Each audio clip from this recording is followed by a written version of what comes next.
ಆ D K Shivakumar ಪಾಪ ನಮಸ್ತೆ ಸದಾ ವತ್ಸಲೆ ಮಾತೃಭೂಮಿ ಅನ್ನೋದು ಬಿಟ್ಟು ನಮಸ್ತೆ ಸೋನಿಯಾ ಮಾತೆ ಇಟ್ಲಿ ಕಾ ಪುತ್ರಿ ಅಂತ ಹೇಳಿ ಮಾತಾಡಿದ್ರೆ ಪಟಕ್ಕನೆ ಅವನು ಸಿದ್ದರಾಮಯ್ಯ ತೆಗೆದು ಸಿದ್ದರಾಮಯ್ಯ ಮಾಡಿಬಿಡು. ಇದು ಯಾರನ್ನ ಡಿ ಕೆ ಶಿವಕುಮಾರ್ ಮುಖ್ಯಮಂತ್ರಿ ಮಾಡ್ತೀವಿ ಸೋನಿಯಾ ಗಾಂಧಿ.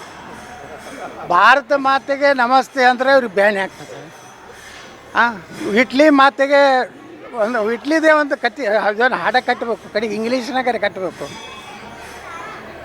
ಇಂಗ್ಲೀಷ್ನಾಗರೆ ಒಂದು ಸೋನಿಯಾ ಮಾತೆಗೆ ಕಟ್ಟಿ ಹಾಡಿದ್ರೆ ಸಿದ್ದರಾಮಯ್ಯ 24 ತಾಸಿನಾಗ ಇಳಿದು ಡಿ ಕೆ ಶಿವಕುಮಾರ್ ಆಗ್ತದೆ. ಇದು ನಾಟಕ ಮಾಡಕ್ಕೆ ಹೋಗ್ತಾನೆ ಡಿ ಕೆ ಶಿವಕುಮಾರ್. ಯಾಕೆ ಮಾಡ್ತಾರಂದ್ರೆ ಒಂದು ಕಾಲು ಈ ಕಡೆ ಇಟ್ಟಾರ ಅವರು ಬಿ ಜೆ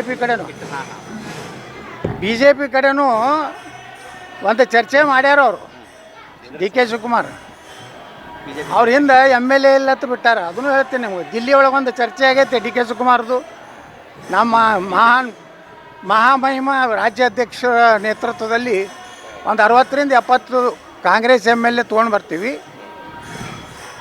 ಮುಂದೆ ನಮಸ್ತೆ ಸದಾ ಒತ್ಸಲೆ ಹಾಡ್ತೀವಿ ಅಂತೇಳಿ ಹಾಡ್ಯಾರಟ್ಟೆ. ಹೊಂದಾಣಿಕೆ ಮಾಡ್ಕೊಳಕ್ಕೆ BJP ಜೋಡ. ಈಗ ಹಿಂದ್ರಗಡೆ ನಮ್ಮ ಇಂಟು ರಿಪೋರ್ಟ್ ಐತೆ ಏನಂದ್ರೆ ಡಿ ಕೆ ಶಿವಕುಮಾರಿಂದ 12ರಿಂದ 13 ಮಂದಿ ಇಲ್ಲ, ಎಲ್ಲ ಸಿದ್ದರಾಮಯ್ಯ ಕಡೆ ಅದಾರ ಹೋಯ್ತು ರಿಪೋರ್ಟ್. ನನಗೆ ನಮ್ಮ ಪಾರ್ಟಿ ಒಬ್ಬ ಹೈಕಮಾಂಡದವ್ರು ಕೇಳಿದ್ರು, ಪಾಟೀಲ್ ಜಿ आपको कितना डी के शिवकुमार के साथ है? ये तो ना है 10-12 है, वो भी BJP के साथ आए तो एक भी नहीं आएगा था. अंदर BJP ಬರ್ತಿರೋ ಜೋಡ ಬಂದ್ರೆ ಅವು आपका सही ये है, करेक्ट है आपका.